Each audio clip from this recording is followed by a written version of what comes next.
ba si Daga? Alam niyo po ba kung nasan yung bahay niya? Ay, naku ganda. Hindi ko alam. Salamat po, ah.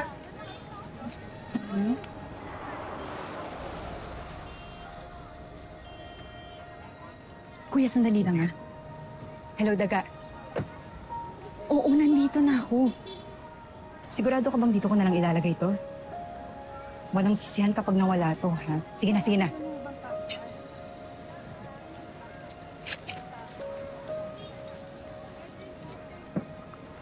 Kuya, tara na.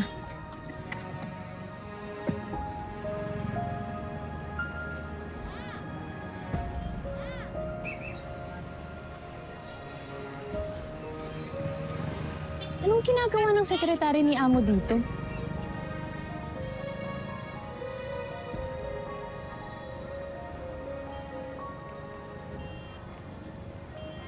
Daga?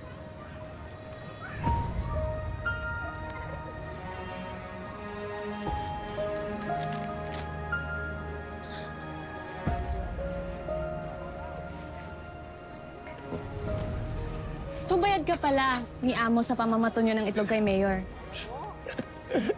Ano pinagsasabi mo, Miss Tisay? Alam mo kung yan yung pick-up line mo para makuha yung number ko, pensya ka na ha. Di kita type eh. Titriplihin ko. Kung ano mang binigay sa'yo ni Amo, titriplihin ko.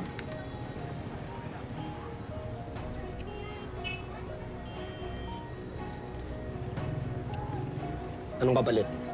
Sabihin mo lahat ng ipinagawa sa'yo ni Amo.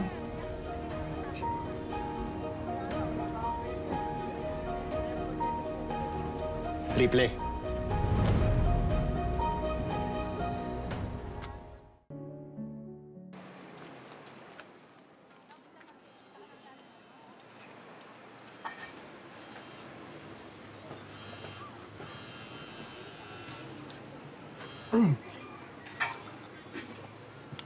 Hello, Chief. Good morning. Konde, Kanina pa ako tumatawag sa'yo, ah. Nako, sorry, Chief. Naka-silent yung phone ko. i-check mo agad yung link na pinadala ko sa'yo at panoorin mo agad. Okay, copy, sir.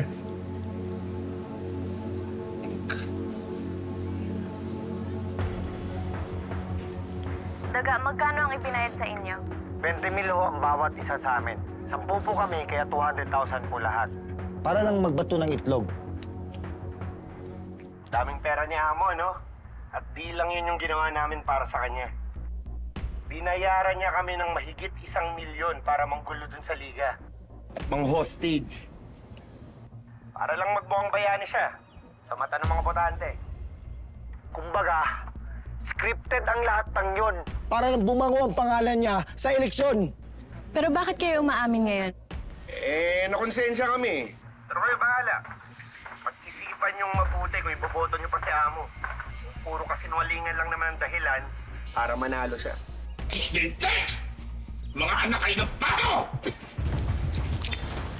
Ate, bayad, oh.